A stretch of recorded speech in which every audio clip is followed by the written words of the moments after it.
Salve, salve, Sativers! Boa noite, bom dia, boa tarde. Lançando para o mundo mais um episódio do nosso Podplant 420.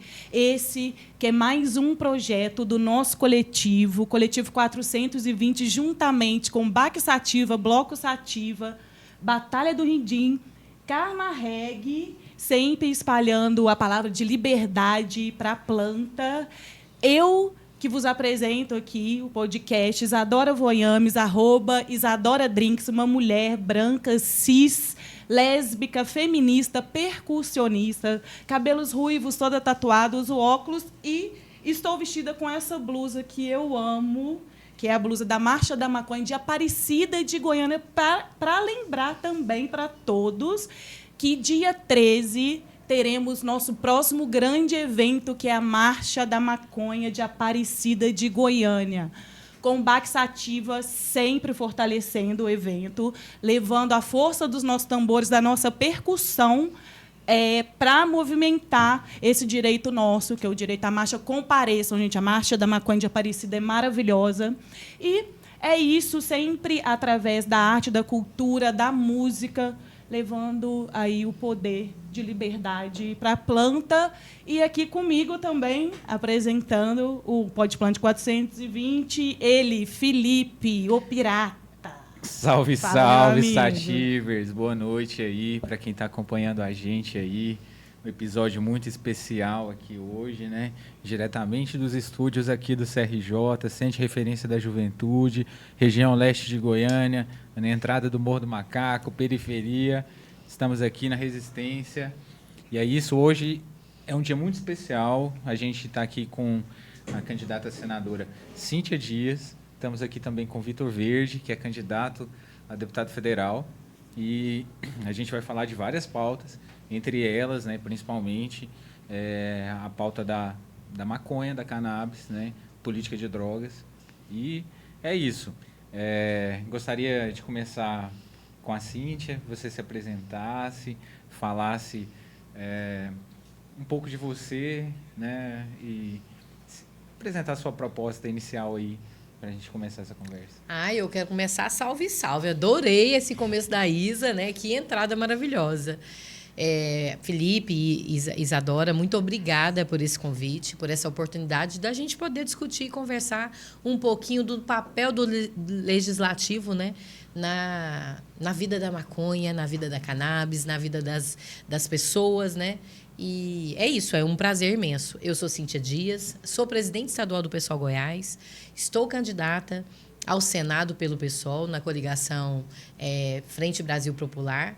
E é muito bom estar aqui. Espero que a gente tenha altos papos aqui. Eu acho que eu vou aprender mais do que falar, viu? E vai ser muito bom. Salve, salve, família. Sou eu, Vitor Verde. Sou muito grato pelo convite. Sou fã do Podplant. Adoro todas as entrevistas, adoro o jeito que vocês conduzem. E estou me sentindo muito bem recebido aqui do lado leste. Eu, como morador lá da região noroeste, tive que cruzar a cidade e vim para cá. E estou muito feliz. É a segunda vez que eu sou candidato. Sou um costureiro e motorista de aplicativo. E eu tenho um entendimento que, para representar o trabalhador, tem que ser outro trabalhador. E é isso aí, tamo junto. Assim, para começar a nossa entrevista aqui, em primeiro lugar, aqui, eu recebi aqui um adesivo daqui da Cíntia, Mulheres Vivas e Livres. Então, quero aqui já colocar aqui, né? Obrigada, viu? Programa aqui, né? Vocês saibam que temos uma excelente opção para o Senado, mulher feminista. Sim. Aí, tá vendo, gente? Temos. É isso que o Felipe, que o Vitor traz, né? A gente precisa de nós. Tudo que a gente tem é nós. Então, a gente precisa de nós dentro desses espaços de poder. E as mulheres precisam estar vivas. Então, obrigada, viu, pela colagem aí do adesivo. Primeira coisa, dizer que não é qualquer político que assume né, e tem coragem de discutir essa pauta, né? Muitos têm opinião favorável, mas não têm coragem de falar, né? E muitos até que são contra, mas não querem nem também entrar no assunto, porque é um assunto polêmico, né? e aqueles assuntos que às vezes agradam ou não agradam o eleitor numa situação complexa, né? Então, mas aí a gente vai começar aqui tratando sobre como está a situação da maconha no SUS hoje, no Brasil. Não só no SUS, né, mas a regulação da maconha medicinal no Brasil, né? A gente teve alguns avanços recentes da Anvisa, né? A Anvisa regulamentou, né? Está regulamentando ainda, né? E a produção do insumo nacional já vai ser possível, já temos medicamentos chegando, né? Só que em alguns pontos ainda não avançamos, né? No sentido do acesso, né? Hoje, na rede pública de Goiás, que é ainda um dos poucos estados que oferece a cannabis pelo SUS, nós só temos a cannabis para epilepsia, né? Então, eu gostaria de início perguntar para vocês na questão de políticas públicas, o que poderia ser feito para a gente garantir mais acesso, né, ao medicamento. Eu vou começar porque é uma área que me interessa muito. Ao contrário do que você falou aí desses outros candidatos que evitem o debate, que preferem fugir do debate, eu não. Eu acredito que a maconha ela é muito importante, tanto para a saúde pública, quanto para a segurança e também para a geração de empregos. Você falou que aqui em Goiás, só em epilepsia, e esse óleo de cannabis a gente está importando lá do Uruguai. Imagina só, a gente está gastando o nosso dinheiro do nosso contribuinte para ir lá no Uruguai, buscar o óleo, tem transporte, tem tudo, e é um óleo que a gente não tem o controle da qualidade. Aqui em Goiás, nós temos o sol mais potente do mundo, podemos dizer assim. A gente tem as condições perfeitas para plantar essa planta e a gente ia gerar muito emprego. Porque maconha gera emprego na produção das plantas, gera emprego na produção do medicamento, gera emprego também no escoamento. A gente aqui em Goiás está num local totalmente estratégico para a gente poder espalhar para o Brasil todo. O que a gente pode fazer? A gente tem que fazer uma legalização que ajuda tanto os pacientes quanto as associações. A Anvisa liberou agora o plantio para as grandes indústrias farmacêuticas, mas só que ele está fechando os olhos, literalmente, para as associações, que ajudam pacientes há muito e muito tempo. A gente teve até recentemente, agora, né, nesse fim de semana, operações fiscalizando pessoas que têm habeas corpus, né? E eu acho que a polícia poderia estar se preocupando com outras coisas, né, mais importantes, né, do que quem tem plantas em casa, né? No caso, ainda as ações foram contra pessoas que são presidentes, né, ou pessoas que fazem parte das associações que, infelizmente, vivem ali à margem, né, que é até uma questão que eu gostaria de ver com vocês. Vocês teriam alguma proposta para fortalecer as associações, para não acontecer esse tipo de situação, para as associações se regulamentarem e garantir que a gente tenha também uma reparação no sentido que não seja só a grande indústria que possa cultivar, mas também pequenos agricultores, né? Enfim, né? Além da indústria, quem mais poderá produzir esse insumo no Brasil? Eu quero voltar um pouquinho, Felipe, que eu acho que você traz, e eu acho que uma coisa liga a outra, né? Primeiro, dizer que a hipocrisia ela tem tirado de nós a chance de ser feliz, de forma geral.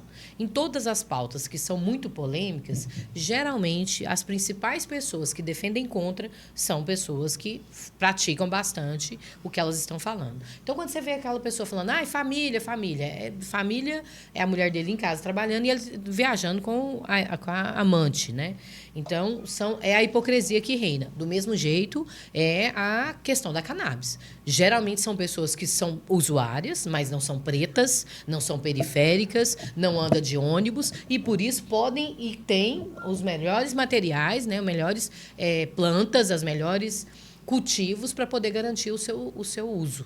mas não querem oprimir e fazem um discurso contrário. Isso é uma hipocrisia que eu acho que assim tem colocado nas pautas morais de uma forma geral, em Goiás principalmente, e colocam nas redes de imprensa muito ênfase, né, porque dá ibope, mas não se pratica na realidade, não se materializa na realidade. Então, para você que assiste a gente, né, e conhece aí as pessoas que são contra, a gente gostaria de saber por quê. Gostaria que essas pessoas começassem a entender, em vez de ser só contra porque a televisão manda, entender, começar a ler, começar a entender. Porque isso que você traz, Felipe, é extremamente importante. Parkinson, a gente já sabe que tem medicina extremamente avançada para cannabis, epilepsia, mas também outros tipos de doenças, né, para jovens e idosos, que melhoraria as condições de vida. Por exemplo, pessoas que sentem dor no corpo inteiro, né? Melhora. O óleo da maconha, a cannabis, tem a capacidade e não tem nenhum efeito colateral. Não tem. Não descobriram ainda. Não existe até agora, na ciência, comprovação disso. Então, por que ser contra uma coisa que pode beneficiar, pode melhorar a vida da sua avó, que está com Alzheimer, o início de Alzheimer? Por que você está, né? Da sua mãe, que está com problema de demência. Então, assim, a produção da maconha, né, a produção e a existência da maconha é uma planta. E aí eu quero ir mais longe um pouquinho. Hoje existe várias clínicas de reabilitação que usam a maconha para poder tirar o vício de crack. Então, é uma medicina, né, que está sendo usada, inclusive, para tirar o vício de crack. Mas, do outro lado, a gente tem a proibição, a gente tem a perseguição racial, porque quem paga muito caro por isso não são gente lá do Bueno, lá do Marista, né? E a gente tem uma criminalização enorme. Mas, como diz Gabriel Pensador, é mais fácil que pão. Qualquer lugar encontra. E aí, é o que você disse, a gente tem um aparato da segurança pública envolvida para poder criminalizar jovem pobre, né, usuário de cannabis, como se isso realmente afetasse a vida e o cotidiano dessa pessoa. Não existe estatística de que um maconheiro tenha matado, atropelado ninguém. Muito pelo contrário. Eu gosto muito de uma piada que... E já estou terminando para deixar para você, que senão eu falo muito, né? Eu gosto muito de um humorista lá de Fortaleza, que ele fala isso, né? Se tiver duas torcidas adversárias vindo em seu rumo, para você, né? Vindo contra você. Uma cheia de maconha e outra cheia de álcool. Para qual que você corre? Todas as pessoas têm medo do álcool, porque o álcool causa violência, o álcool mata, a maconha não. Então, essa criminalização, ela não é uma criminalização simples da planta. Ela vem lá de trás, desde a escravidão. Ela é racial. Ela é problemática porque ela é racial e ela tem uma questão de classe social. Se você mora na periferia, você é maconheiro. Se você mora lá no Bueno, você é um simples usuário. Vitor, você acha que caberia alguma proposta legislativa, você como deputado federal, apresentaria alguma proposta legislativa para legalizar o autocultivo medicinal caseiro, para que as pessoas pudessem... Porque, atualmente, o STF ele permitiu, descriminalizou, né, vamos dizer, né, as 6 plantas, mas ainda é o ilícito administrativo, que a pessoa ainda pode perder os insumos, perder as plantas, né, mesmo estando ali com as 6, né, ainda pode ser preso, né? Então... Qual seria a sua proposta para quem quer plantar de forma segura em casa o seu medicamento?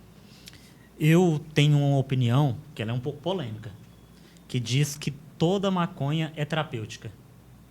E a pessoa está no seu dia a dia, essa escala 6x1 que vai cair, se não cair, nós vamos lá e vamos derrubar ela. Essas pessoas estão passando por estresses, estão passando por... tudo quanto é tipo de luta da vida mesmo. E não tem acesso, não tem escolha de poder escolher o próprio tratamento. E isso é uma coisa muito errada e também inconstitucional. Porque a Constituição diz que a gente tem o direito de escolher o nosso tratamento. Se é advogado, você pode dizer se eu estou errado ou não. Mas eu ouvi alguém dizendo isso e falou com tanta convicção que eu acreditei. Tá certo. É isso mesmo. E a gente pode, né, propor leis, porque isso é que o Felipe traz, é uma coisa assim que é muito questionável também. Por que o Supremo é que está deliberando uma coisa que tem que ser do Legislativo?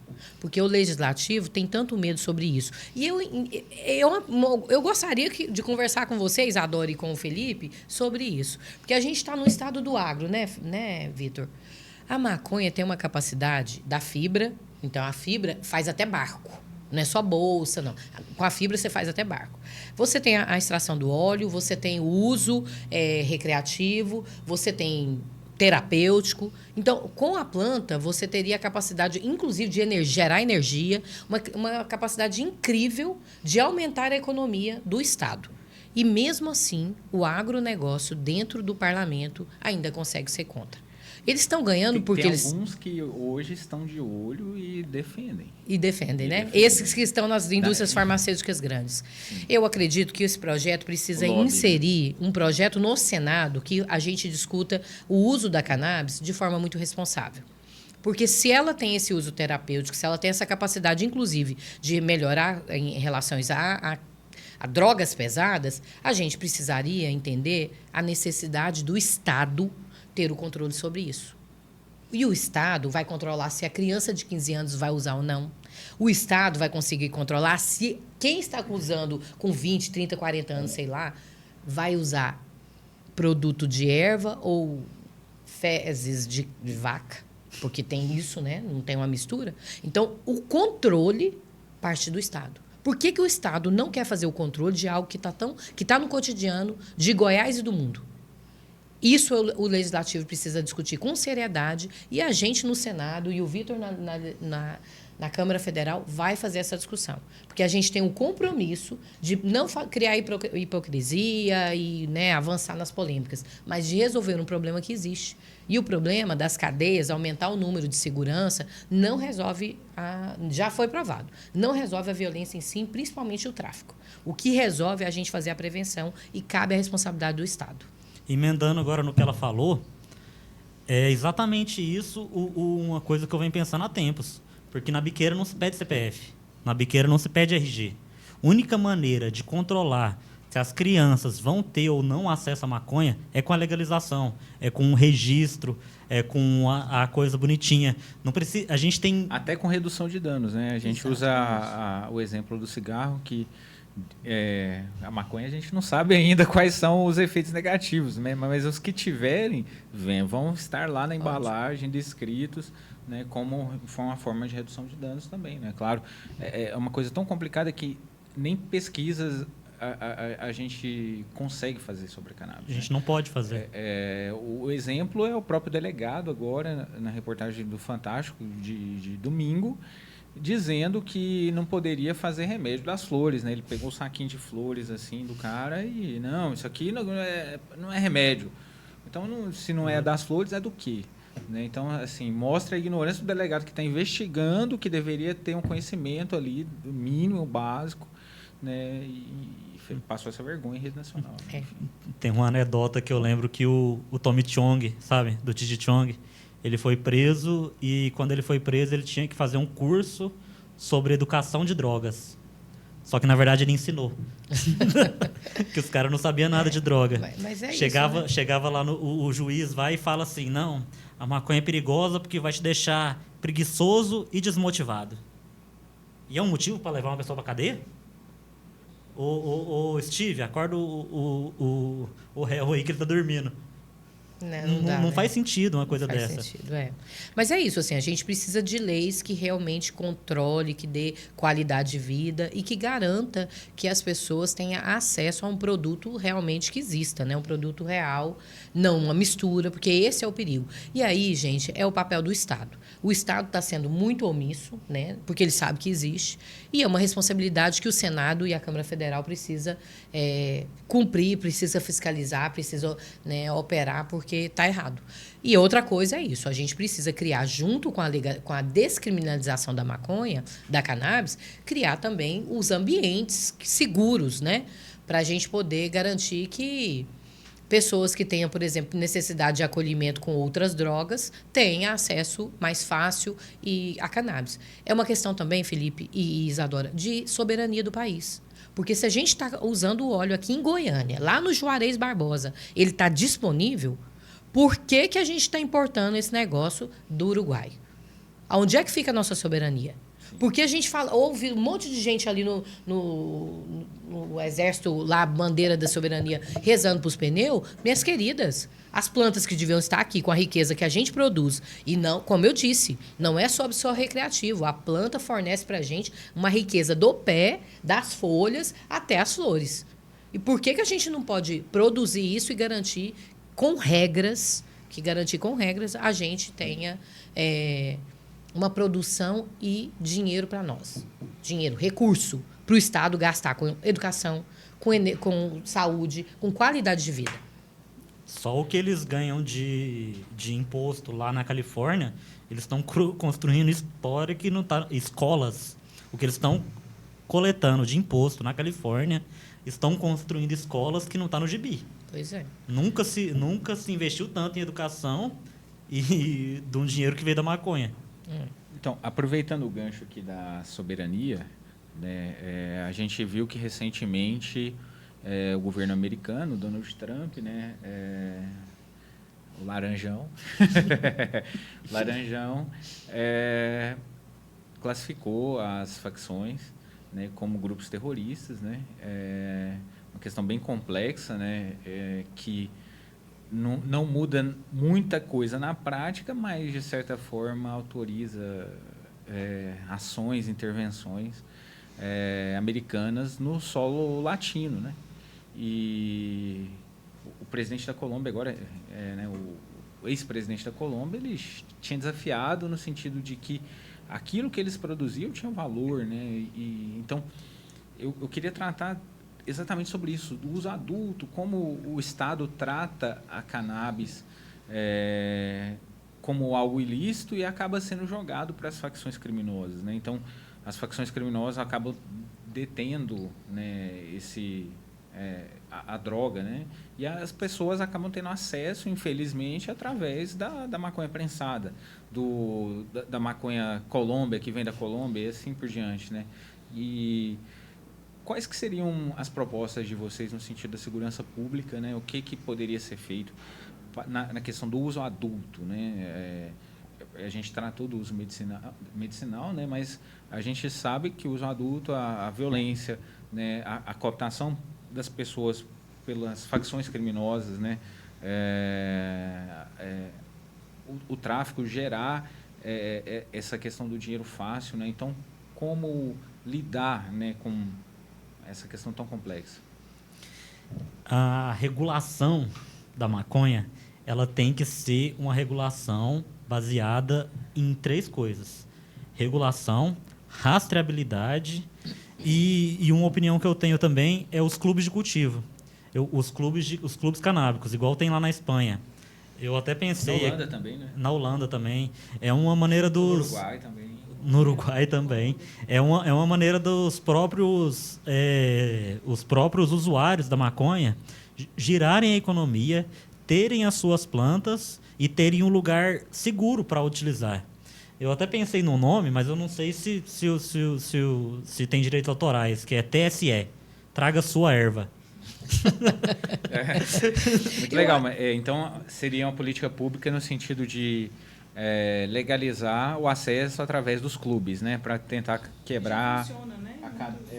Funciona em outros países, né? Para quebrar essa cadeia do tráfico, né? Eu acho que a criação, o fortalecimento e o reconhecimento das associações é um passo que talvez é uma discussão que no Senado talvez conseguiríamos, né, encaminhar melhor. Porque se tem as associações e as associações existem com essa capacidade, elas teriam condições de ser regulamentada, de ser acompanhada, de ser fiscalizada. Porque ninguém está pedindo, né? Eu não acredito que ninguém está pedindo, não, libera tudo aí, vamos... Não é sobre isso. É o contrário. E isso é muito engraçado, né? A gente está pedindo para o Estado regulamentar. A gente está pedindo para o Estado garantir que tenha qualidade, que tenha regras, e inclusive que tenha impostos. Então, o que a gente precisa, na verdade, eu acho que assim, o primeiro projeto que a gente precisa discutir é sobre a descriminalização da maconha. O segundo projeto é como fortalecer né? Fortalecer essas associações e fazer com que essas associações cumpram uma regulamentação para que o Estado consiga acompanhar e garantir o controle. Então, acho que essas duas perspectivas, Vitor, tô aqui abrindo com você porque estou tentando entender assim, na prática como que a gente consegue efetivamente garantir o uso e um uso com qualidade, um uso que dá economia, que faz a economia girar. Sim. E depois disso, a reparação também, né? Reparação histórica né? Das comunidades também. Depois, isso num futuro, né? Sim, também tem que... A gente também Isadora, eu não tinha pensado nisso. Vou anotar, porque... A gente quer também estarmos aqui no meio, conduzindo, se possível, né? Participando também. Também queremos essa fatia, porque é aqui que a gente discute e das comunidades criminalizadas, que sempre foram também. Depois, onde que estarão esses impostos? Serão voltados também? Além do que, você falou uma coisa muito importante, Isa, porque pensa comigo, se essas pessoas vão sair das facções, vão sair do crime, elas precisam também de um emprego, né? Elas precisam também ser acolhidas na sociedade, né? E é um mercado que comportaria, né, essas pessoas trabalharem legalmente, né? E elas têm um know-how. E eu acho, Felipe, que quando a gente fala assim, sair da facção, quer dizer que me parece que quem pode estar ouvindo achar que todo mundo que tem o uso recreativo da cannabis está em alguma facção. E não é sobre isso, né? Então, eu acho que assim, a criminalização ela é racial. Quem tem... Eu não sei quantas gramas que pode ou que faria um beck. Não sei. Quantas gramas que dá para fazer um beck? Uma grama. Uma grama? Sei lá, então. Bem caprichado, umas 2. Pois é, com uma quantidade Depende X de fazer ocasião. lá 5 becks. Se você pegar um jovem da periferia, ele não é do tráfico, ele é só usuário. Mas ele vai ser enquadrado como traficante. Se você pega lá no setor bueno, não, ele é usuário. Certo? Então, eu acho que quando a gente fala sobre isso, a gente não pode, de maneira alguma, criar a perspectiva de que todo mundo que usa e que faz o uso recreativo da maconha faz parte de alguma facção. Não é sobre isso. É outra coisa. Existe uma criminalização que coloca eles nesse lugar e a gente precisa tirar. Mas eu acho que a Isadora, quando... Eu não sei se chama Isadora ou Isa, desculpa. Pode ser Isa, é porque você se apresentou como Isa. Pode ser Isa. A Isadora fala sobre a reparação histórica, é porque quando a gente fala que a industrialização vai gerar dinheiro, vai gerar recurso, vai gerar imposto, vai girar a economia, a gente tira de quem foi tirado. A história foi tirada quando criminalizou. E é a mesma planta. Exatamente. Então, a associação fortalecendo os quilombos, fortalecendo... Vai estar na mão só dos grandes empresários. Exatamente. Dos e não pode ser assim. Não pode ser assim. Que a gente sabe que é assim que, felizmente, Agora, a industrialização ela pode trabalhar com a tecnologia. Ela pode investir em tecnologia para garantir que o uso, né, de toda a planta seja muito bem utilizado no país, porque a gente tem pesquisas e tem pesquisadores com qualificação, com know-how, né, para poder chegar em qualquer lugar. Então, acho que essa proposta que você traz é muito interessante. Além de uma reparação histórica, você fortalece quem precisa fortalecer e reconhece, né? Sim, é igual estava acontecendo nos Estados Unidos antes da eleição do Trump com o Biden. Ele até começou uma espécie de reparação lá em Nova York, mas foi tudo cancelado com a mudança do governo. E é questão de soberania, gente. Quando eu discuto de soberania, como é que você fala de industrialização, mesmo dentro das associações, se a gente não vai... Você está importando de outro lugar, então quer dizer que você aceita. Só que você não...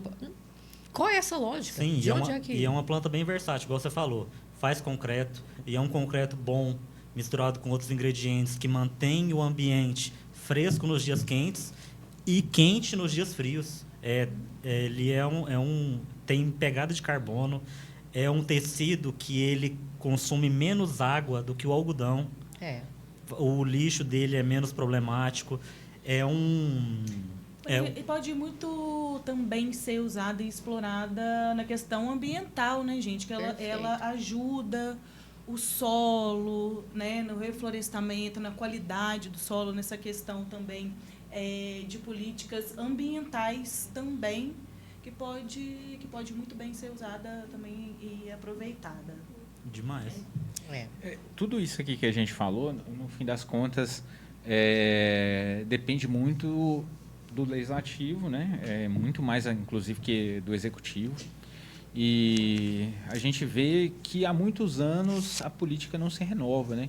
Então a gente vê que muitas pessoas, inclusive, perderam a fé, né, e tal, né? E acabam sendo cooptados por ideologias, jovens sendo cooptados por ideologias esdrúxulas, né? Reacionárias, né? E aí eu fico pensando, né? Não seria interessante limitar a quantidade de vezes que as pessoas ficam no poder, né, político, né? O político se tornou uma profissão, né? Então eu gostaria de saber de vocês, qual a opinião de vocês sobre a reeleição, tanto de deputados, senadores, vereadores e presidentes, né? Qual que é a opinião de vocês sobre? Eu acho que a reeleição é um problema, mas é parte de um problema bem maior. Porque, tipo assim, do jeito que está estipulado hoje pela legislação, os partidos que têm mais parlamentares têm mais grana do fundo eleitoral, e isso vai fazer eles terem mais grana para fazer campanha, e o que vai fazer eles serem mais eleitos. Ou seja, é uma engrenagem que continua girando. E eu acredito que mudando a regra da reeleição poderia ajudar, mas nem tanto. Porque esses grandes cacifes e coronéis, supostos coronéis, não me processa não. Os coronéis. Os coronéis. Os coronéis não me processam. Senhores. Os supostos coronéis têm seus fantoches, que vão ser eleitos por eles e vão continuar mandando. O sistema político brasileiro, uma coisa que eu tenho falado bastante, é a mesma família desde a época da capitania hereditária. Desde que os portugueses... Goiás Alô, Caiado. Supostamente. Ninguém falou do Caiado. Ninguém falou do Caiado. Supostamente. Ninguém falou que o vô dele foi governador, nem o pai dele foi governador. Ninguém... 200 anos que a família Caiado está aqui. Ninguém está falando isso. Pesquisem, Totô Caiado. Então, tem praça com o nome Caiado ali no Goiânia 2. e, tipo assim, desde que os portugueses chegaram aqui, invadiram... Será que tinha Caiado nos portugueses aqui, Vitor? Não estou dizendo que tem, mas tem. Mas eu vi uma reportagem da Agência Pública, leiam, Agência Pública, Escravidão e o Poder. Ele fala que as famílias dos políticos estão aí, tinham pessoas escravizadas, porque tem documentos, e eles estão no poder até hoje. E é um poder que vai se perpetuando de pai para filho.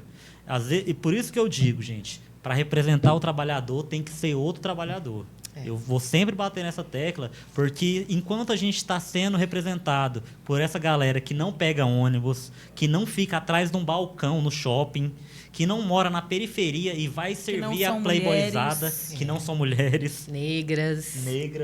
Enquanto LGBTQ e enquanto a gente estiver sendo representado por essa galera aí, que é um bando de homem branco, a gente não vai ter o que a gente merece. Eles vão sempre votar contra a escala 6x1. Eu fico de cara com um político que foi eleito pelo povo dizer que é contra o fim da escala 6x1, dizer que o trabalhador tem que negociar com o patrão. Ele só trabalha 3 dias na semana lá no parlamento. Ele só trabalha 3 dias na semana e fala pra gente que a gente tem que negociar com o patrão. Sabe o que aconteceu? Teve uma senhora que ela foi negociar com a patroa, o salário dela atrasado, ela saiu presa no camburão. Teve um outro cara que ele foi cobrar o acerto dele, o patrão foi armado para intimidar. Que negociação que é essa? É justa, né? Que negociação justa é essa? Não existe negociação. Mas, Felipe... Eu fugi do tema totalmente, não, né? Eu achei que a provocação que o Felipe e a Isadora traz pra gente é muito legal e eu acho que eu tenho muito acordo com o que você traz, Vitor. Eu acho que, talvez a princípio, num primeiro momento, seria um caminho. A gente falar, olha, vai poder fazer uma reeleição e vai ter que parar 2 mandatos para poder tentar outra volta, né? Outro retorno. Aqui que é um vereador que tem 11 mandatos, né, aqui de Goiânia. Sim. 44 anos sendo no mesmo cargo. Exatamente. Então a cidade está desse jeito, a responsabilidade também é dele. E ele, só do prefeito. E ele é vereador dos imobiliários, né? Da imobiliária, do campo imobiliário. Então, se a gente tem especulação imobiliária aqui... Tem um Aquele vereador prédio lá em parado, Goiânia. Aqueles prédios vazios no centro é culpa dele. Tem um vereador aqui em Goiânia Supostamente. que é, supostamente. Parece que é verdade. O advogado tá aqui, não se atreva. É isso, mas assim, então eu acho que sim, pode ser um problema, pode ser uma questão que a gente vai criar uma dificuldade para eles. Mas isso que o Vitor traz é muito realidade, gente. A família Caiado tem irmão. A família Maguito Vilela está lá em Aparecida de Goiânia e candidata a governadora aqui por Goiás. Então, independente, olha... Família Rezende. Exatamente. Vilela, você não pode mais ser candidato porque você já foi governador, você não pode. Ele vai chamar o irmão dele. Vai mudar alguma coisa? Realmente é a reeleição que muda alguma coisa? O problema é que o sistema que a gente tem não opera para a gente gostar e entender da política. E quem gosta está no poder. Eu vou votar nulo porque eu estou descrente, ninguém gosta de política, não sei o quê. Você não votou em ninguém, mas alguém votou e essa pessoa que foi eleita não te representa. E não vai te representar, porque você escolheu não optar. Então, o fato da gente não ter um entendimento da importância da política na nossa vida é o maior problema. Porque se a gente não sabe que a gente veste roupa, porque a política programa e organiza e faz proposta para garantir que você vista a roupa. Cíntia, você está ficando louca. Não. Você só tem alimento na sua mesa se tiver investimento na agricultura familiar. Para ter investimento na agricultura familiar, adivinha quem faz isso? É a política.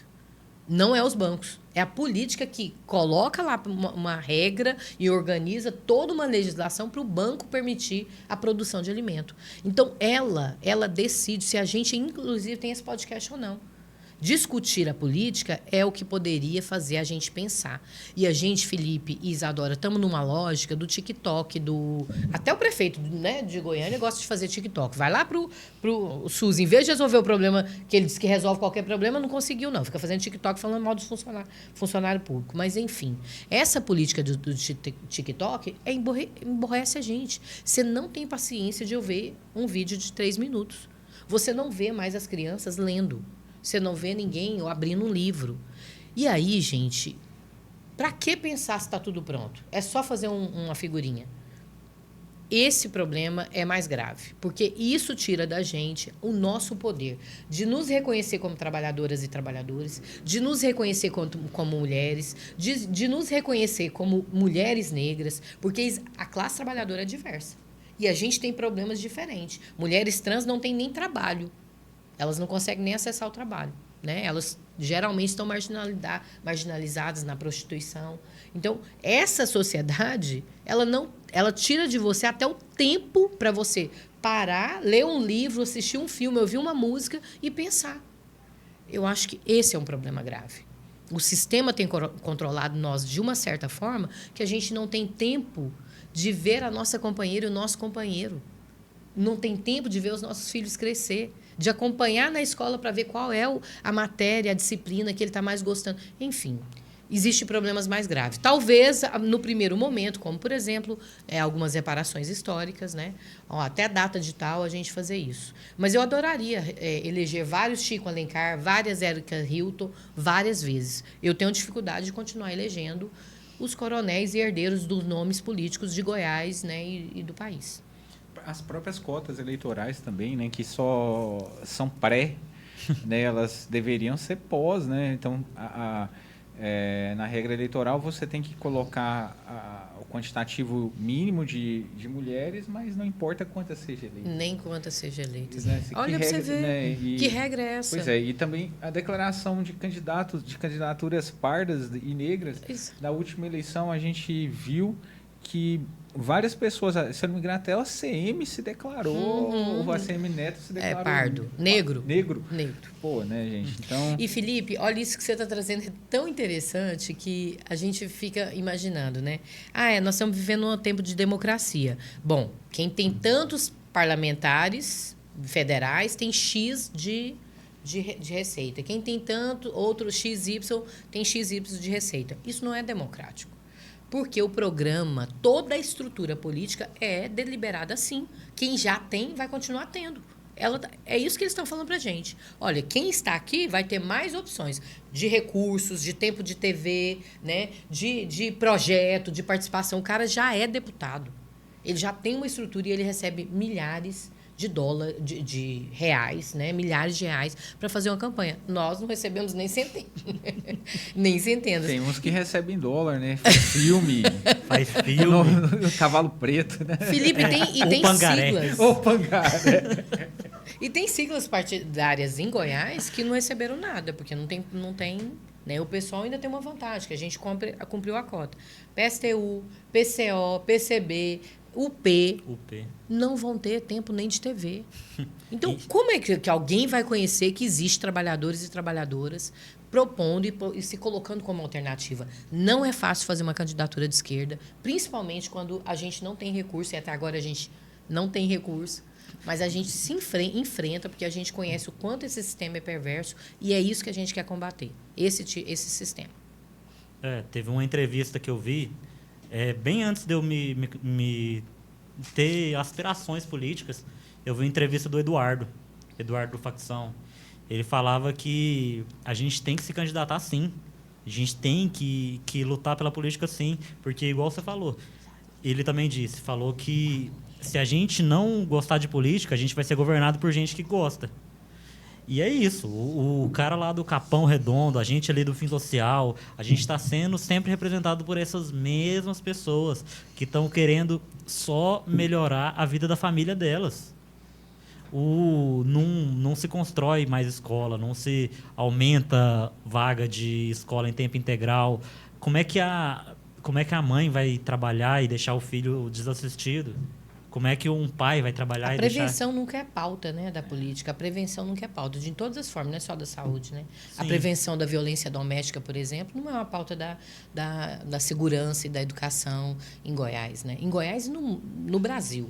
E aí, Goiás, nesse quesito de violência, ele tem essa lógica, ele trabalha com essa narrativa, né? Aqui, bandido não se cria, bandido bom, bandido morto. Aproveitar meu espaço de TV, eu queria dizer que tem algumas pichações do Comando Vermelho lá perto do Palácio do Governo.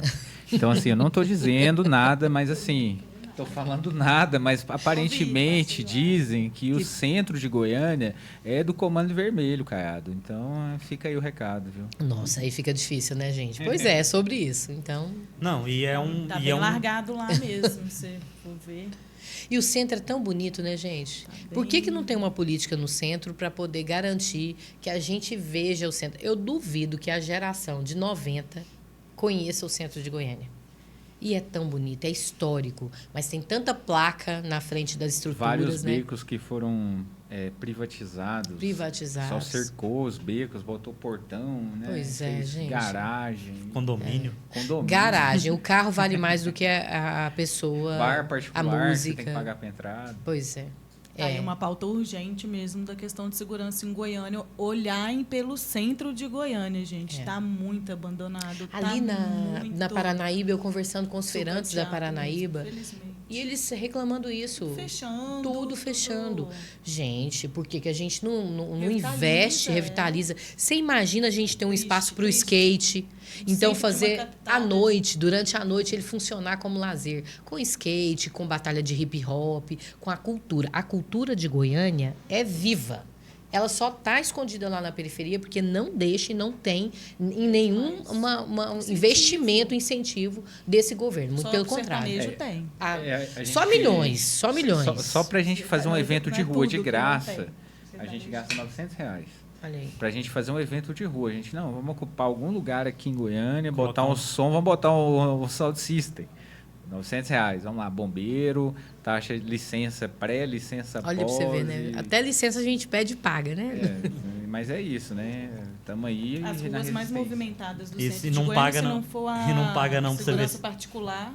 A Rua 8, ali, se não a for Rua segurança 12. particular, nem estariam ali ainda, nem funcionaria. É triste. E a gente não está falando só de lazer, né, Isadora? Está Não, falando de então, economia. As pessoas vão para lá para produzir, vender seu bombom, vender sua roupa, e as crianças poderem ter uma biblioteca, um cinema. Então, assim, existe... Aquela Paranaíba, gente, ela já está lá. Já tem a estrutura pronta. É só limpar, cuidar, né? E garantir que o espaço acesse aquele chorinho do centro. Gente, ninguém me tira da cabeça. Por quê? Eu queria que o nosso ilustre prefeito me respondesse. Por que o chorinho não pode existir na rua? O que é criminoso naquilo? Naquela época do chorinho, aí a gente volta na questão da criminalização, né? A Polícia Militar fez várias filmagens das pessoas fumando, né? Usando alguma substância perto, né? E teve aquelas questões de violência, né? Que aí é a culpa das próprias forças de segurança que deveriam estar lá, né? Fazendo policiamento.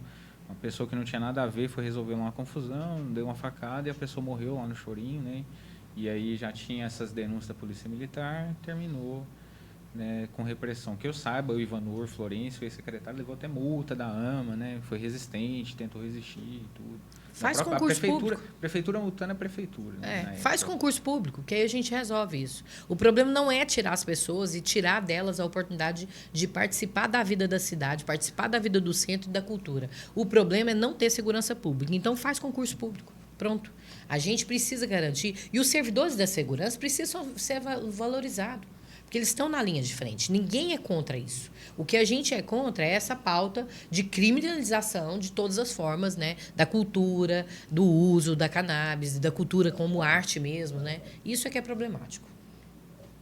Bom, a gente falou aqui do agro, né? E o agro ele está bem de olho na cannabis, né? Bem mesmo.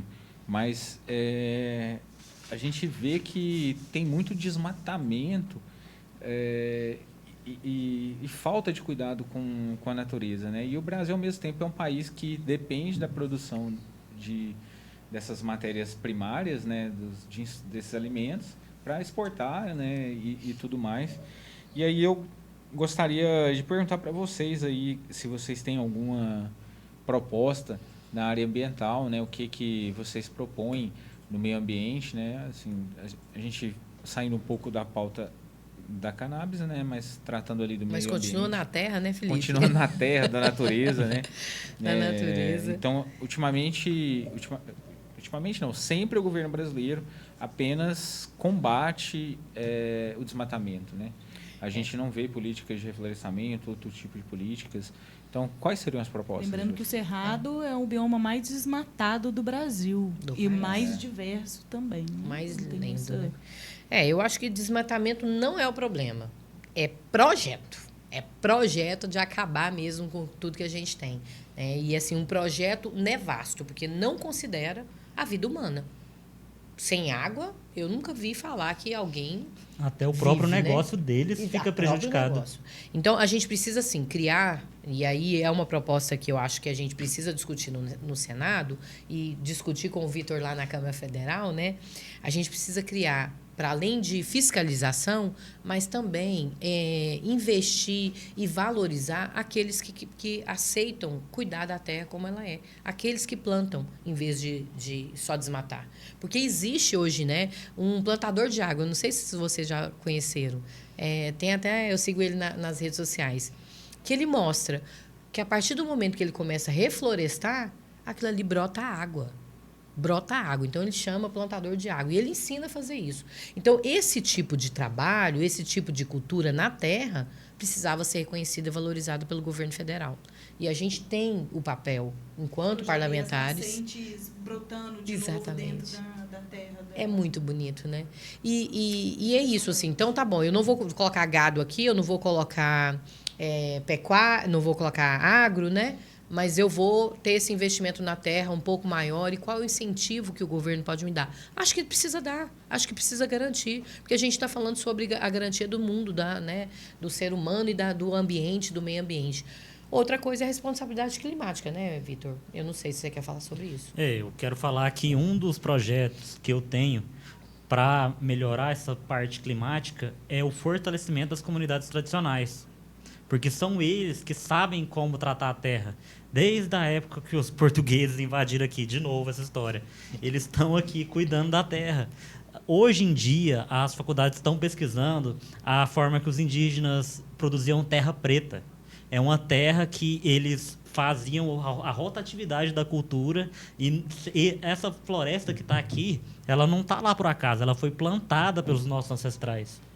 E essas comunidades tradicionais precisam ser fortalecidas, porque elas vão fazer tanto o reflorestamento quanto a fiscalização e vão resolver esse problema. Além do que, essas comunidades tradicionais têm o benefício também que elas produzem o alimento. Porque hectares e hectares, campos e mais campos de futebol para plantar soja, vai acabar com o solo. Daqui a um tempo eles vão largar aquilo de mão e vai desmatar de novo para plantar mais. O que a gente precisa é fazer um projeto em parceria com as comunidades tradicionais para a gente aprender com eles. A gente precisa aprender a aprender. Porque não tem outra pessoa melhor para cuidar da terra do que nossas comunidades tradicionais. Os quilombolas, os indígenas, as populações ribeirinhas, eles têm... A agricultura familiar, né? Que também tem um respeito muito Tem um respeito, muito grande, porque claro. eles pegam um espaço de terra e produz lá mandioca, produz cacau, produz até cannabis, se for o caso. Eles vão produzir e vão dar um melhor tratamento pro meio ambiente. E olha, Vitor, é tão interessante isso que a gente pensa no Japão, ele é menor do que Goiás, né? O território. E a produção do Japão é imensa.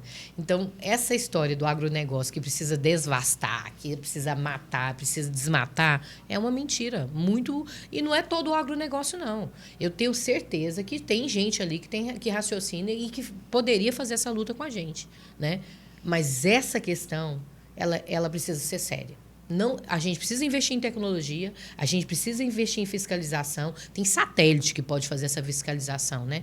Inclusive, lá próximo a Piracanjuba, teve um fazendeiro lá que a gente denunciou bastante, mas como a esposa dele trabalha no Instituto, não gerou nada. Durante a noite, ele passava corrente e desmatou tudo. Desmatou tudo. Foram quase 100 alqueiros de terra na noite de piqui, tudo do cerrado. Então, se a gente tem satélite, por que isso não fiscaliza? Por que essa fiscalização não existe? Se já tem, não é para colocar um satélite lá, não. Já tem. Então, existe sim, só que não existe vontade. Por isso, é um projeto. É um projeto nefasto, político, que tem representantes de quase 70% do Congresso hoje no nosso país, né? Representando o agronegócio. São fazendas enormes que não tem funcionário. São fazendas enormes. Deveria ter um endurecimento de pena, né, para os crimes ambientais, né? Então, Isso, os perfeito. crimes ambientais, por vezes, são multas que vão ser... A pessoa recorre E quantos perdões que eles ganham ainda, né, Felipe? Pagando. Fora os perdões do governo. Eu acho que essas pessoas que desmatam têm que parar de receber benefício do governo. Parar de receber perdão de dívida. Por que todo ano eles pegam lá milhões e milhões do Banco do Brasil e continuam desmatando e continuam cometendo crime? Outra coisa também é fiscalização.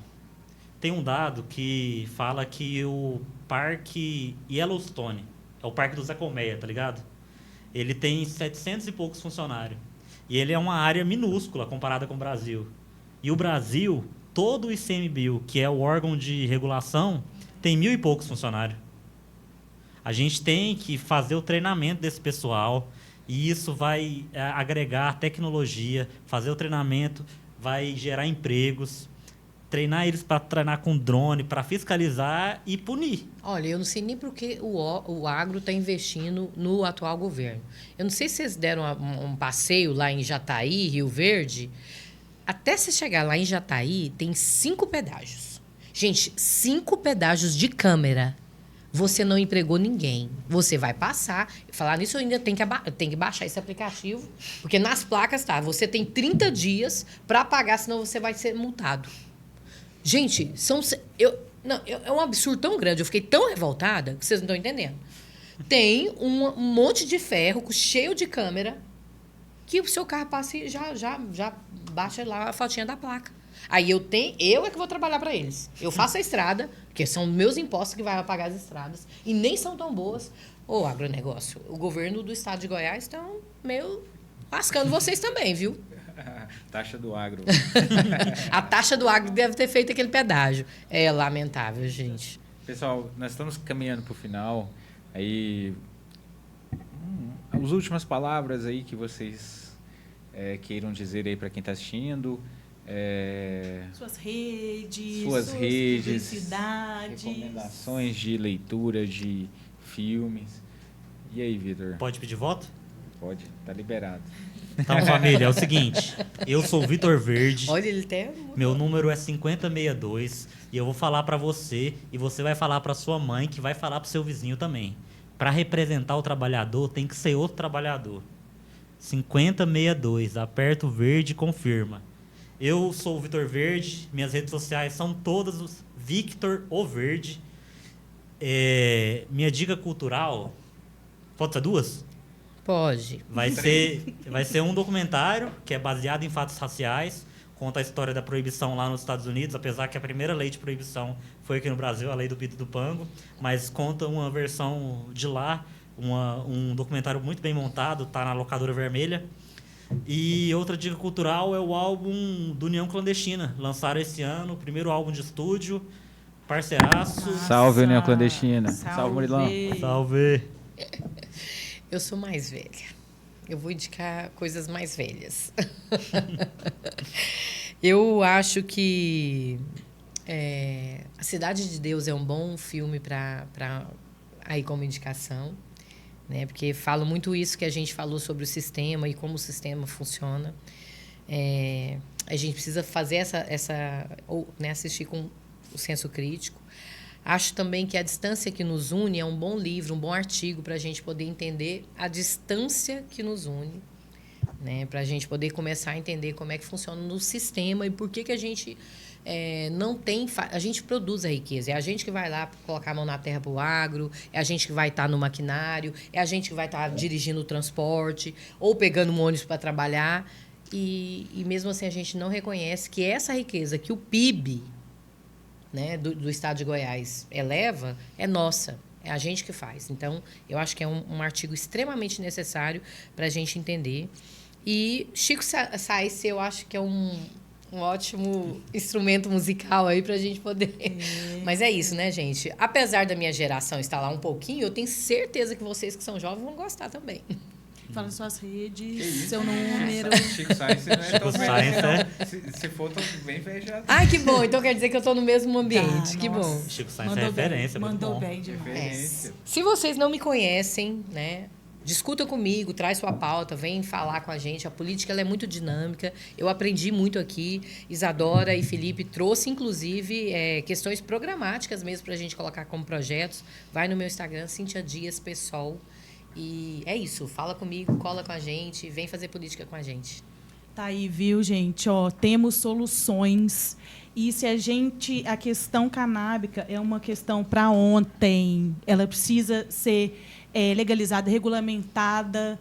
Gente, a gente não pode mais deixar que quem precisa de medicamento, sabe, na mão dos políticos, como está hoje. Então, nós temos opções, uma opção feminista, uma opção esquerdista, progressista. Aí, gente, a gente vai deixar continuar do jeito que está isso daí. Nosso amigo também, Vitor Verde, que, nossa, cara, você é demais, super envolvido, toda a questão canábica junto com a gente. E a indicação não poderia ser outra do que o nosso BAC Sativa, todas as sextas-feiras aqui na estrutura do CRJ, à noite, 19, 20 horas da noite, todas as sextas-feiras, religiosamente, a gente não para nunca, a gente não tem férias. Você pode vir, não precisa saber tocar, mas eu tenho certeza que você vai aprender no primeiro dia que você vier. Se você quiser tocar, não precisa ter instrumento, a gente tem todos os instrumentos que você queira. Ou então, se você quiser fazer uma pré para um rolê de sexta-feira, sentir um som pesado, uns tamborzão que a gente faz, mesmo você vem, você sente como é que é, você conhece a gente, depois você sai, você vai fazer o seu rolê. Então, essa é a indicação para você colocar aí na sua agenda de final de semana. Um ensaio, um esquenta com o BAC Sativa todas as sextas-feiras aqui no CRJ. Vem colar com a gente, essa galera é muito massa. Dia 13, Marcha da Maconha de Aparecida de Goiânia. Bora. Galera, aproveitando aí para dizer, votem certo, votem em candidatos que defendem a legalização, né? Você que está interessado em algum candidato, busque a opinião dele sobre o assunto, maconheiro, não seja conservador. Sai de trás da moita. Maconha e conservadorismo. Tem não isso, gente? Existe maconheiro conservador, pior que tem. Não, então não cola, não dá certo. Não dá certo. Se você Ou deixa de ser maconheiro, né, gente?